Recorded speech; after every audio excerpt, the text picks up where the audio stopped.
El otro día hablaba con un señor que había dado un mensaje en una universidad y en medio de su discurso fue interrumpido por unos estudiantes hostiles. Estaba hablando de Cristo y en medio de su discurso alguien gritó: ¿a quién le importa? Y cuando me lo explicaba dijo: uy, la audiencia era hostil. Y parece que cada vez más hay una creciente hostilidad en nuestra nación hacia la fe cristiana y un creciente sentido de beligerancia de parte de las fuerzas anticristianas y de las pro-cristianas, una lucha que se ha dado por mucho tiempo.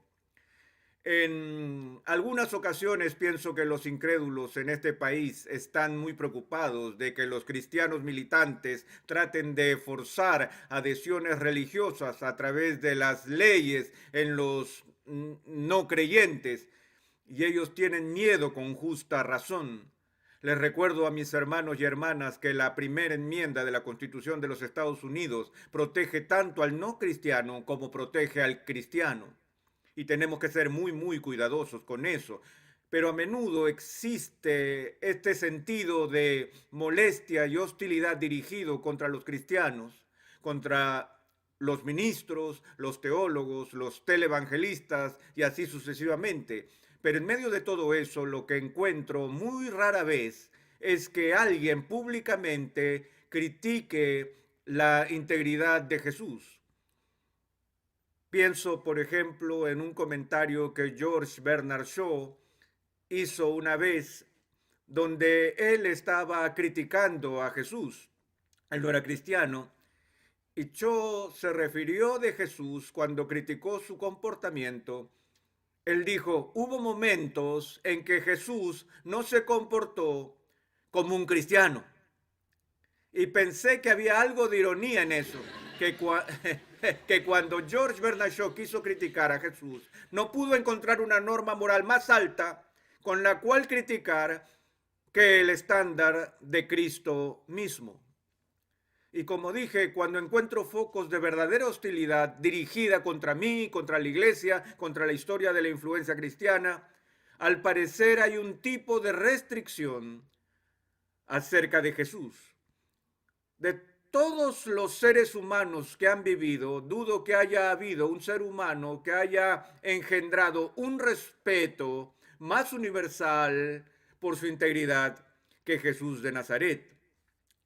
De hecho, el mundo elogia tanto a Jesús que la pregunta que me queda es esta: ¿por qué, si él era una persona tan maravillosa y tan amorosa y amable y compasiva, ministrando a todo tipo de enfermos y marginados, y una especie de Madre Teresa de su propia generación y aún más, por qué lo mataron? No solo fue ejecutado, sino que las masas clamaron por su sangre. ¿Qué había en Jesús de Nazaret que inflamó las pasiones de la gente, ya fuera a su favor o en contra suya? Me gustaría leer un pasaje del Evangelio de Marcos que creo que empieza a responder esta pregunta en particular. El cuarto capítulo del Evangelio de Marcos, comenzando en el verso 35, leemos esto: aquel día, cuando llegó la noche, les dijo a sus discípulos: pasemos al otro lado. Y despidiendo a la multitud, le tomaron como estaba en la barca. Y había también con él otras barcas, pero se levantó una gran tempestad de viento y echaba las olas en la barca de tal manera que ya se anegaba. Y él estaba en la popa durmiendo sobre un cabezal. Ustedes tienen la idea, esto pasa en el mar de Galilea, que es un lugar con un fenómeno topográfico anómalo en Palestina, a causa de un túnel de viento que existe entre el desierto de Transjordania y el mar Mediterráneo. Así que lo que sucede en esta situación geográfica es que hay una especie de túnel de viento que está dirigido al mar de Galilea. Y tormentas de una proporción violenta pueden aparecer sin previo aviso en ese lago. De hecho, yo estaba ya hace unos años atrás y tomé un crucero de excursión por el mar de Galilea, y aún hoy, con el equipo náutico más moderno, los marineros nos decían que todavía vivían con miedo mortal de estas tormentas raras que ocurren aún hoy allí. Pues aquí están los discípulos que eran pescadores experimentados. Ellos habían navegado en ese lago 1000 veces, y una de estas tempestades violentas estalla en medio de la noche. Y las olas son de proporciones gigantescas. El viento está soplando y en cada segundo el barco está en peligro inminente de voltearse y matar a los pescadores. Y mientras tanto, Jesús está durmiendo en el barco. Me disgusta ese tipo de gente. Los he visto en aviones. Estuve en un vuelo donde las azafatas estaban gritando de pánico, donde el avión estaba cayendo 1000 pies por una turbulencia violenta y el tipo a mi lado está profundamente dormido. Y quería sacudirlo y decirle: ¿qué? ¿Es usted calvinista o algo por el estilo? ¿Qué pasa con usted? ¿No se da cuenta que estamos a punto de estrellarnos en cualquier momento? Esas personas de espíritu calmado y tranquilo pueden dormir en medio de todo. Bueno, este es Jesús, profundamente dormido en la parte trasera de la barca. Ahora, la Biblia dice algo fascinante aquí. Dice que los discípulos tenían miedo. Ahora no hay nada particularmente fascinante acerca de eso, pero yo quisiera aplicar eso a algo. Cuando yo estaba enseñando en un seminario de Filadelfia hace unos años atrás, enseñé un curso sobre el ateísmo académico. Y a los estudiantes se les exigía leer las fuentes primarias, los escritos de los ateístas más prominentes de la historia occidental. Yo hice que los estudiantes leyeran las objeciones de David Hume y de John Stuart Mill. Hice que otros estudiantes leyeran las obras de Nietzsche y de Ludwig Feuerbach. Hice que los estudiantes leyeran la crítica que Marx hizo contra el teísmo cristiano, y a Kaufman y a otros, Sartre, Camus. E hicimos estas lecturas y encontramos que los ateos, sobre todo en el siglo XIX y el siglo XX, estaban tratando de responder esta pregunta. Sabemos, ellos dijeron que no hay Dios, pero el problema que aún nos molesta es que, a pesar del hecho de que estamos convencidos de que Dios no existe, ¿por qué es que en la humanidad parece irremediablemente homo religiosus? ¿Por qué es que a donde quiera que vayamos en el mundo encontraremos gente dedicándose a la práctica de la religión? Madeleine Murray respondió a esa pregunta. Ella dijo: eso es porque las masas simplemente se entregan a la superstición y ellos no piensan críticamente acerca de esto, y solo tenemos que educar a la gente aún más. Pero la gente como Freud y Marx y Feuerbach y Nietzsche querían una explicación más sólida, y así al unísono acordaron esto: que la religión surge históricamente de las necesidades psicológicas de las personas, de la fragilidad humana del hombre. Lo único que todos compartimos es nuestra mortalidad. Y entonces, como Freud sugirió y Marx secundó la moción, era que todo ser humano tiene un miedo intrínseco a las fuerzas naturales que amenazan sus propias vidas. Y lo que sucedió históricamente fue que la gente empezó a inventar religiones donde el primer paso en el proceso evolutivo fue imponer la idea de un alma viviente dentro de estas fuerzas, de manera que había un Dios en la tormenta, un Dios en el terremoto, un Dios en la pestilencia. Freud dijo que en el primer paso fue la personalización de la naturaleza. ¿Por qué? Una teoría muy fascinante. La idea es esta: que hay todo tipo de cosas allá afuera, señoras y señores, que amenazan mi existencia. Cáncer, incendio, inundación, guerra, otras personas, pero como humano he aprendido cómo sobrevivir, al menos hasta ahora, a la hostilidad de otras personas. Cuando vienen a mí y están apretando los dientes y están enojados o están sacando el arma, he aprendido cómo lidiar con eso. Si usted está enojado conmigo, puedo suplicar por misericordia o puedo adularlo y decirle, usted no me quiere disparar, después de todo soy parte de su club de fans, oye, yo te amo y cosas por el estilo. O puede intentar sobornarlo, puede decirle, mire, si usted me perdona, la mitad de mi reino es tuyo o algo así. Aprendemos estas tácticas de cómo contrarrestar esos ataques personales hacia nosotros. Pero la pregunta que Freud estaba haciendo es la siguiente: ¿cómo se puede negociar con un huracán o una inundación? No se puede suplicar a una tormenta, no se puede sobornar a un terremoto, no se puede adular al cáncer y hacerlo desaparecer. Esas son fuerzas impersonales, no personales, que amenazan con destruirnos. Y así Freud dijo, lo que hacemos es proyectar en la naturaleza características personales para que podamos hablar a la tormenta y muy pronto sacralizamos la naturaleza, es decir, hablamos de estas deidades que están en estas fuerzas o por encima. En una versión simplificada es monoteísmo, donde solo hay que hablar con un Dios de todos sus problemas. Así que si adoran a Dios y honran a Dios y entregan su diezmo y envían su cheque y hacen todas estas cosas, entonces Dios con poder suficiente sobre la tormenta les protegerá de todos estos problemas. Han visto casos en la televisión donde ministerios ponen el énfasis en la prosperidad y en la salud y todo eso, que Dios siempre quiere estas cosas, y oímos este concepto de proclámalo y recíbelo, que todo lo que hay que hacer para experimentar la prosperidad y sanación y todo lo demás es mencionarlo con fe y confianza y Dios entregará esas cosas. Yo estaba jugando al golf con un hombre aquí en Texas la última vez que estuve allí. Estaba pasándola muy mal. Durante los primeros 9 hoyos botó la pelota por todos lados. Nos fuimos al 10º y evaluó su situación y dijo, bueno, a partir de ahora voy a empezar a jugar golf. Basta de tiros malos. Le dije, está bien.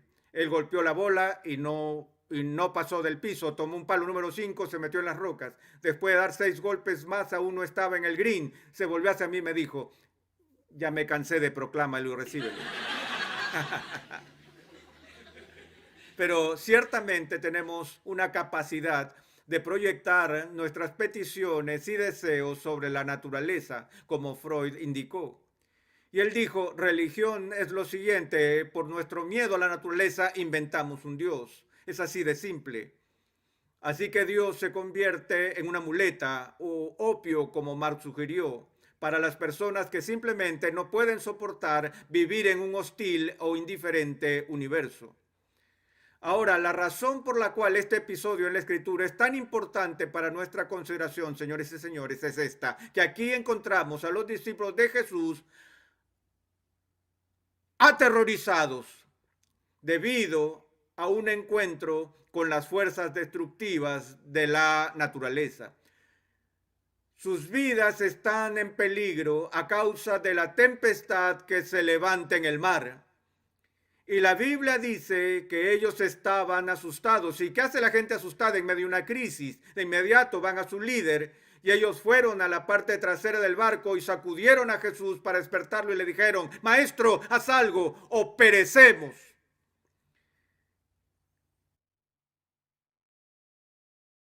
¿Y qué hizo él? Miró alrededor, evaluó la situación y luego el Señor Dios encarnado, el creador del cielo y de la tierra, emitió una orden verbal, no a los hombres, sino a las fuerzas impersonales de la naturaleza. Se dirigió al mar y al viento y ordenó en voz alta, ¡calla! ¡Enmudece! Y al instante la respuesta del cosmos, en obediencia, se dio así. El mar se volvió como en vidrio y el viento era tan tranquilo que no había ni una brisa en el aire. Ahora, lo que captó mi atención en esta narración es la siguiente línea. ¿Cuál es la respuesta de los discípulos cuando Jesús elimina la amenaza clara y presente de la naturaleza? ¿Acaso dice que lanzan sus gorros al aire de alegría y dicen, oh, sabíamos que lo harías?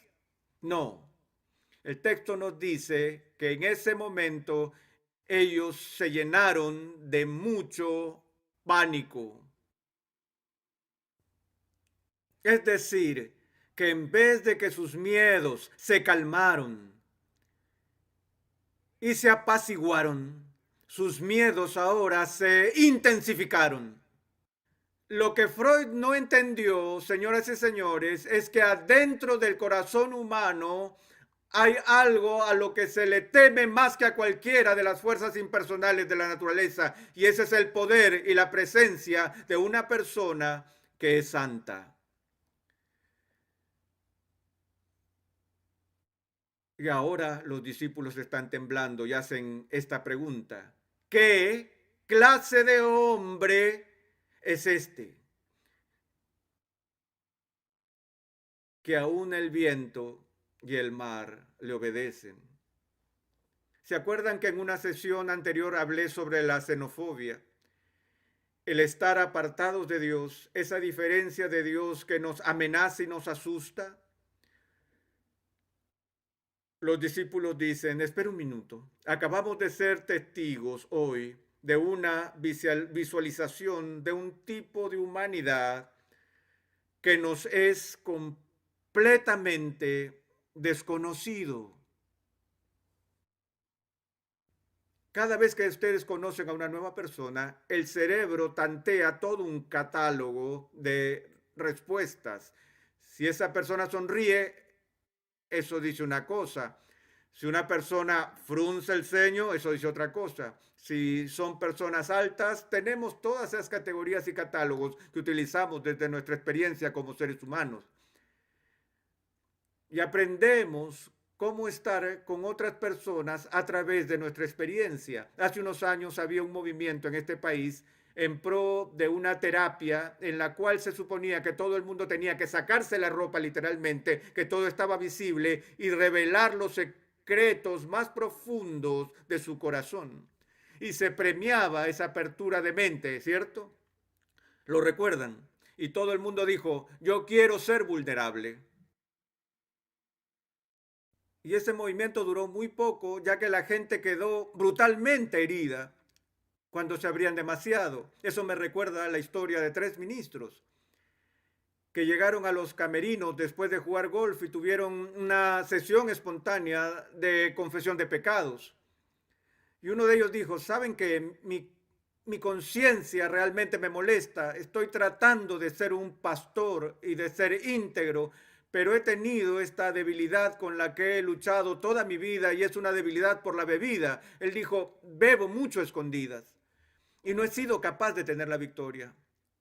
Los otros 2 dijeron, ay hombre, es eso, bueno, vamos a orar por ti. Y el segundo dijo, bueno, tengo que confesar que tengo una lucha también, me tienta la lujuria todo el tiempo y he sido capaz de controlar mi comportamiento, pero mis pensamientos no siempre han sido puros y yo simplemente no sé cómo conseguir la victoria en esta situación. Amigos, ¿van a orar por mí? Y ellos respondieron, sí. Y el tercero no dijo nada y los otros le dijeron, ¿y tú no tienes alguna tentación? Él dijo, sí. Y ellos dijeron, bueno, ¿cuál es? Él dijo, soy un chismoso compulsivo y no puedo esperar a salir de acá.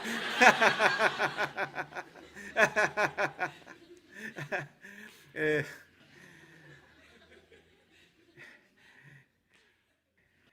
Era mucho para ser vulnerables. La razón por la que somos tan cerrados y tan cuidadosos en no abrirnos con los demás y mostrarnos tal como somos es porque cada uno de los que están en esta sala ha sido traicionado.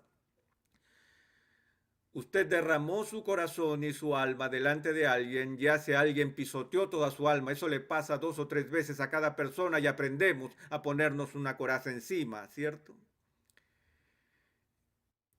Y no queremos ser vulnerables, ser abiertos, por lo que usamos este mecanismo de cómputo para catalogar y analizar con cuidado a cada ser humano. Esta persona es confiable, esa persona no lo es.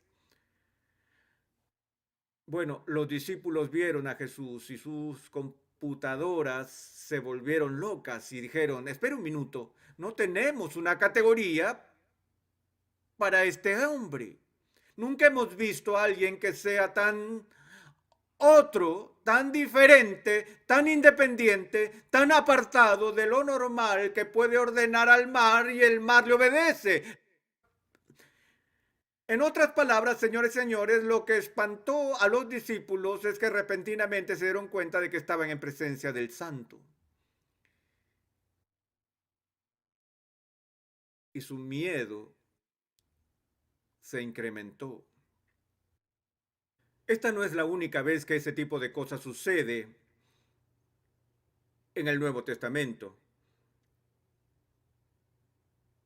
En otra ocasión, la misma gente con el mismo mar, leemos que los discípulos estuvieron pescando toda la noche y al volver sus redes estaban vacías.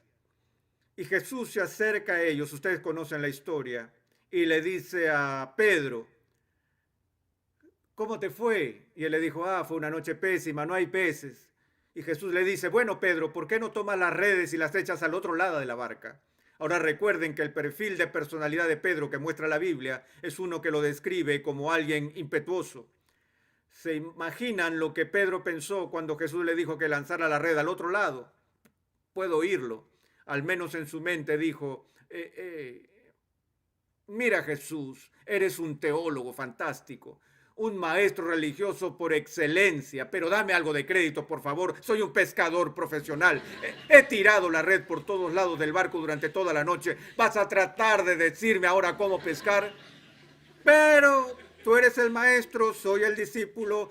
Vamos a tomarlo con humor, amigos. Tiren la red por la borda. Y ustedes saben lo que pasó. Cada pez en el mar de Galilea saltó sobre esa red.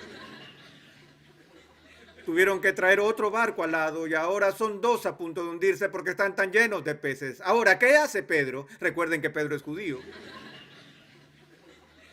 Él es un hombre de negocios. Él no pesca por diversión, él pesca con fines de lucro. Yo sé lo que haría si fuera Pedro. Habría buscado en mi túnica un contrato y hubiera dicho, bien Jesús, este es el trato.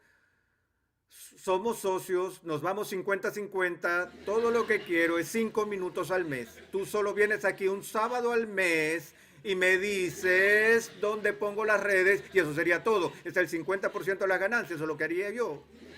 Pero eso no es lo que Pedro hizo. ¿Pueden creer lo que Pedro le dijo a Jesús? Pedro miró a Jesús y le dijo esto. Es asombroso. Él le dijo, apártate de mí, que soy un hombre pecador.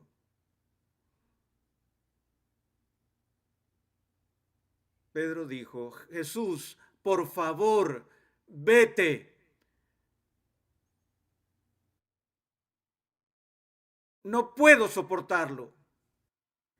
¿Ven lo que pasa cuando aquel que es santo irrumpe en nuestro medio? Inmediatamente nos incomodamos. Somos conscientes, muy conscientes de nuestra falta de santidad y queremos que esa persona se aleje de nosotros lo más que pueda. Hace unos años se realizó un torneo de golf en Carolina del Norte y el vencedor del campeonato de la PGA había salido el año anterior como el ganador al premio al golfista del año.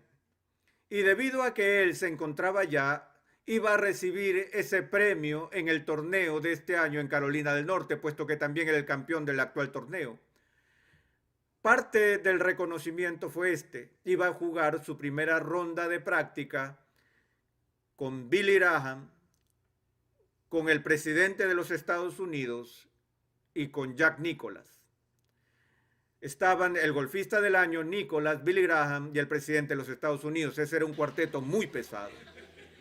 Así que salieron al campo y jugaron una ronda como práctica y cuando terminaron, un amigo mío que estaba allí fue hacia donde estaba el golfista y le dijo, ¿qué tal fue jugar con Billy Graham, con Jack y el presidente de los Estados Unidos?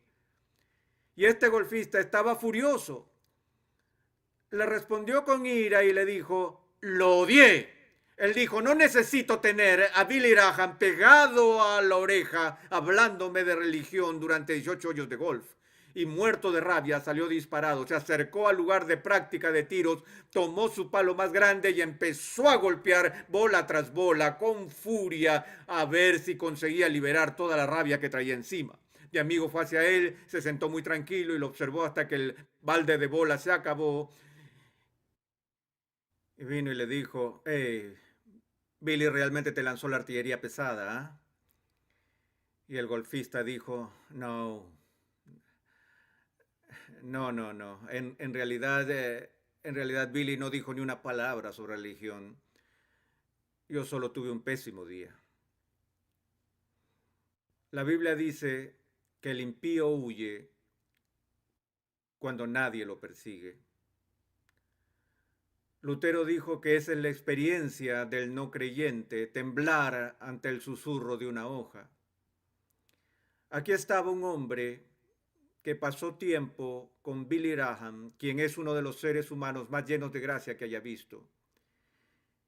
Y Billy Graham no tuvo que decir una palabra sobre el cristianismo para que esta persona se sintiera incómoda. Cuando estoy jugando golf en el campo y voy a interactuar con un grupo nuevo de personas, hago todo lo que esté a mi alcance para evitar la famosa pregunta, ¿a qué te dedicas? Ya que todo lo que tengo que hacer para acabar con la diversión de las personas en ese momento es decir, soy un ministro. Así que trato de evadir la pregunta diciendo, bueno, soy un escritor y ¿qué escribes? Muchas cosas. O digo, estoy en el negocio de los seguros, ustedes saben.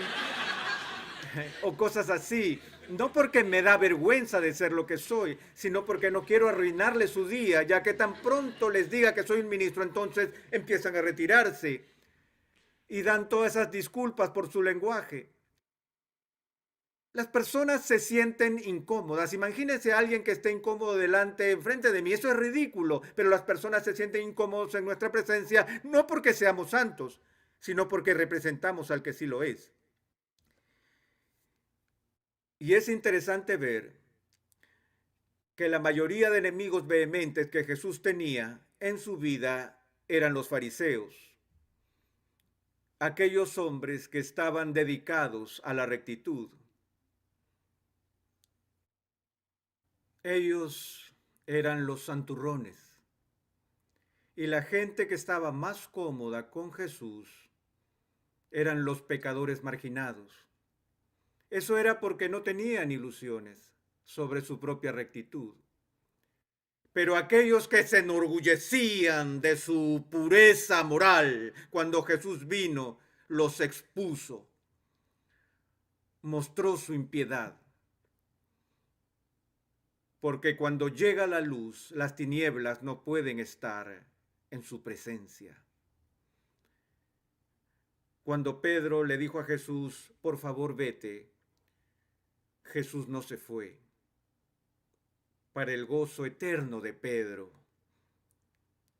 Jesús no hizo caso a esta invitación. En vez de eso le dijo, Pedro, ven acá. Tú ven a mí.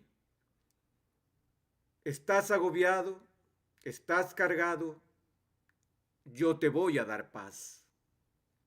Ven, señoras y señores, el secreto peor guardado en todo el mundo está bien escondido, pero es algo terrible que sigue oculto. Se trata de la invitación a venir a la presencia de un Dios santo. Sartre dijo en sus escritos que la última cosa que él hubiera querido hacer era presentarse ante la mirada implacable de un Dios santo. Sin embargo, David, después de haber sido sometido al escrutinio de Dios, le dijo al Señor, examíname, oh Dios, y conóceme. El secreto que el cristiano lleva a todas partes con él es el conocimiento de que el único lugar donde realmente podemos ser vulnerables, el único lugar donde podemos estar cómodos, donde podemos estar desnudos sin temor, es en la presencia de Cristo.